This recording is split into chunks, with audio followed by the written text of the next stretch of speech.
मुझे खुशी है कि इस महत्वपूर्ण कालखंड में उच्च सदन को आपके जैसा सक्षम और प्रभावी नेतृत्व मिला है।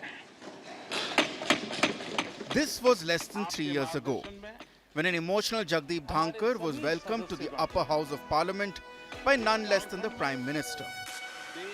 Throughout his tenure, Dhankar had been dubbed to be too close to the BJP, often towing the Modi government's line.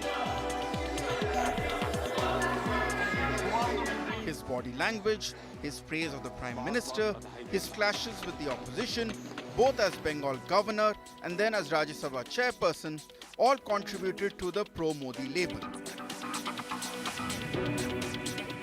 Dhankar had even stood firm with the centre on several issues while defending even the RSS in the house. मैं RSS का एकलव्य बन गया और क्यों बना?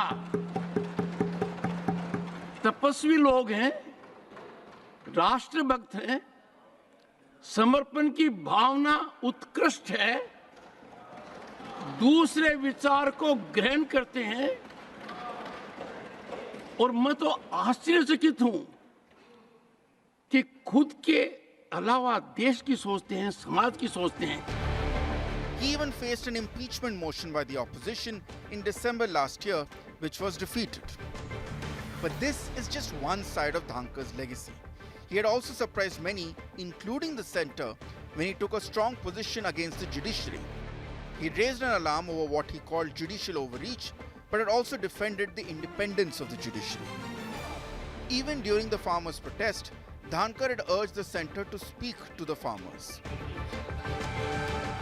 मैं खुद कृषक पुत्र हूं, मैं जानता हूं किसान क्या कुछ नहीं झेलता है।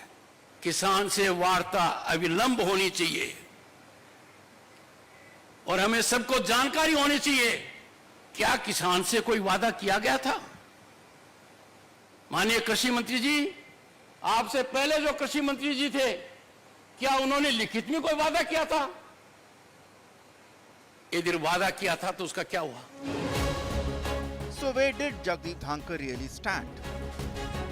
A man in constitutional office, perceived to be loyal to the regime, yet someone who hasn't shied away from calling out the government when he believed that democratic values or institutional boundaries were at stake.